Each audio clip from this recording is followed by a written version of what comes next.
अस्सलाम वालेकुम dear students.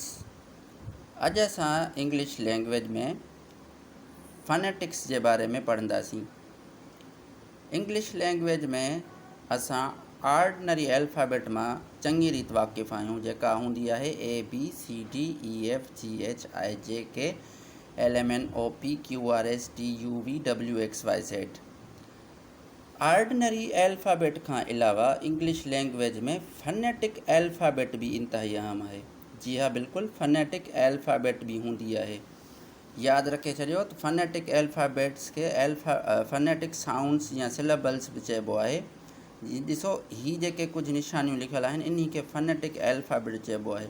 ऐं फ़नेटिक अल्फ़ाबेट जॾहिं बि तव्हां डिक्शनरी यूज़ कंदव इंग्लिश टू इंग्लिश, त उते तव्हांखे इन शइ जी सख़्तु ज़रूरत पवंदी त इंग्लिश लैंग्वेज जा जेके वर्ड्स आहिनि उन्हनि खे इंग्लिश में उच्चारण जे लाइ या उन्हनि खे इंग्लिश में प्रनाउंस करण जे लाइ तव्हांखे कीअं ख़बर पए त उन वर्ड जी प्रनाउंसिएशन छा थींदी। इहा ई ॻाल्हि सिखण जे लाइ अॼु असां फ़नेटिक्स जे बारे में ॻाल्हायूं था। हाणे तव्हां ॾिसो त ऑर्डिनरी अल्फ़ाबेट ऐं फ़नेटिक अल्फ़ाबेट्स इहे जेके ॿई आहिनि, इहे साउंड्स ऐं प्रनाउंसिएशन्स जे लाइ इस्तेमालु थींदियूं आहिनि।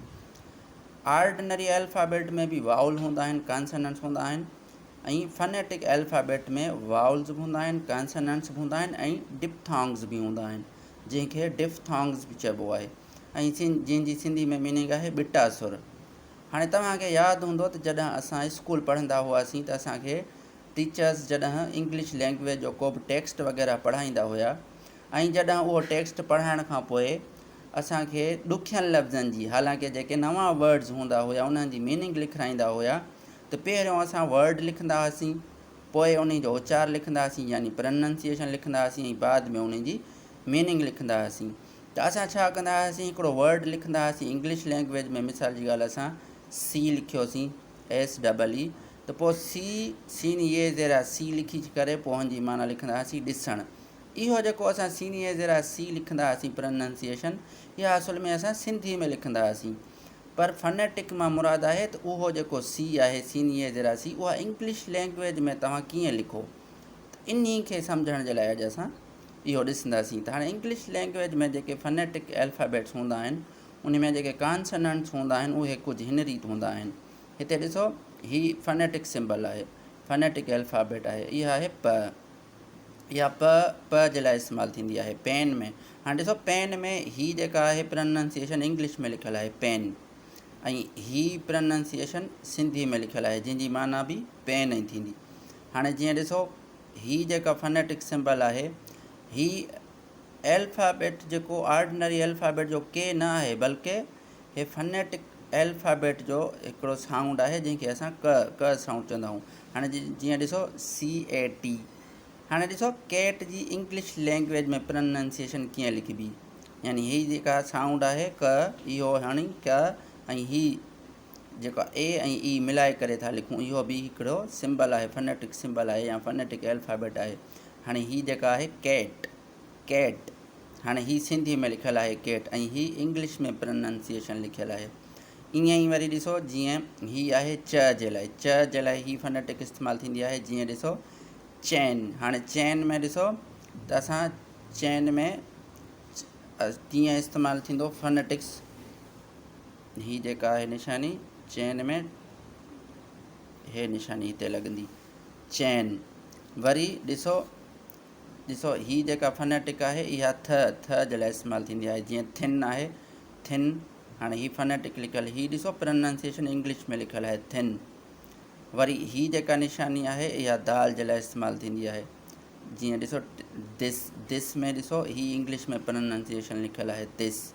हाणे ॾिसो, तव्हां नोट कयो त डी त हिते मौजूदु आहे, डी त असां ॾिसो साउंड कहिड़ो था वठूं डी, पर द जो साउंड असां किथे वठूं, ऑर्डिनरी अल्फ़ाबेट में द जो साउंड कंहिंखां वठिजे, इहो फ़नेटिक अल्फ़ाबेट ॾींदी। जीअं ॾिसो दिस में, या वरी ॾिसो शी आहे शी, हाणे हिन में त एस आहे, हिते त एस साउंड आहे न, शीन जो साउंड हिते किथे आहे ऑर्डिनरी अल्फ़ाबेट में।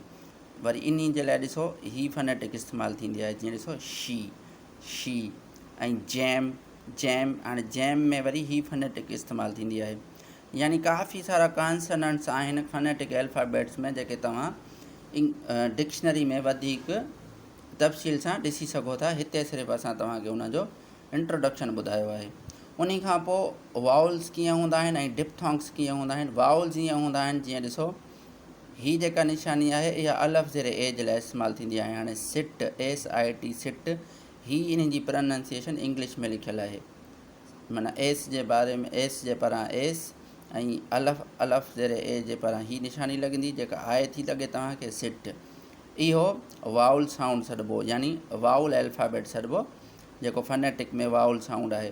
वरी डिप्थोंग्स कीअं हूंदा आहिनि, जीअं ॿ सुर हूंदा आहिनि। हाणे ॾिसो माए MY में, हाणे असल में जेको हिते ॿ साउंड कहिड़ो आहे, ही जेका ए ऐं आए वारी जेका निशानी आहे आए। हाणे हिन में ॾिसो माए माए माए, इन खे डिप्थोंग्स चइबो आहे, जेके ॿ साउंड यानी ॿिटा सुर जेके ॾियनि। वरी ही ॾिसो जेका निशानी आहे हे अलफ़ जे अॻियां जेका पेश हूंदी आहे उन खे असां राउंड लिप्स सां पढ़ंदा आहियूं। ॾिसो जीअं HOT वर्ड आहे। हाणे इन जी प्रोनाउंसिएशन असां हार्ट न वठंदासीं, बल्कि ही प्रोनाउंसिएशन इंग्लिश में लिखियलु आहे, इहा थींदी हॉट हॉट हॉट।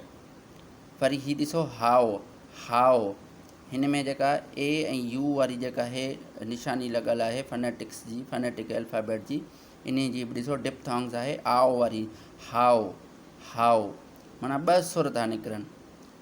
इहे वाउल्स ऐं डिप्थोंग्स आहिनि। तव्हां इन वाउल्स ऐं डिप्थोंग्स खे इंग्लिश लैंग्वेज में डिक्शनरी मां वधीक तफ़सील सां पढ़ी सघो था। हिते सिर्फ़ु असां इंट्रोडक्शन जे लाइ तव्हांखे कुझु थोरा ॿुधाया आहिनि। हाणे जेके ख़ासि तौर ते जेके फनेटिक अल्फ़ाबेट्स इस्तेमालु थियलु हूंदियूं आहिनि इंग्लिश लैंग्वेज में डिक्शनरी में, उहे हिन रीति हूंदियूं आहिनि। हे तव्हां सभु तरतीब सां ॾिसी सघो था, जंहिंमें कॉन्सोनेंट्स वाउल्स ऐं डिप्थोंग्स असां मिक्स करे लिखिया आहिनि। हिननि खे तव्हां सिंधी में कीअं उचारे था सघो, हिननि जो उचार कीअं अची थो सघे, तव्हां हिननि खे डिक्शनरी में ॾिसी था सघो ऐं हितां बि सम्झी था सघो। ऐं हिन लेक्चर खे इनशाला ॿीहर वरी कॾहिं तफ़सील सां सम्झायो वेंदो। I hope you have understood this concept in English language. See you next time इनशाला।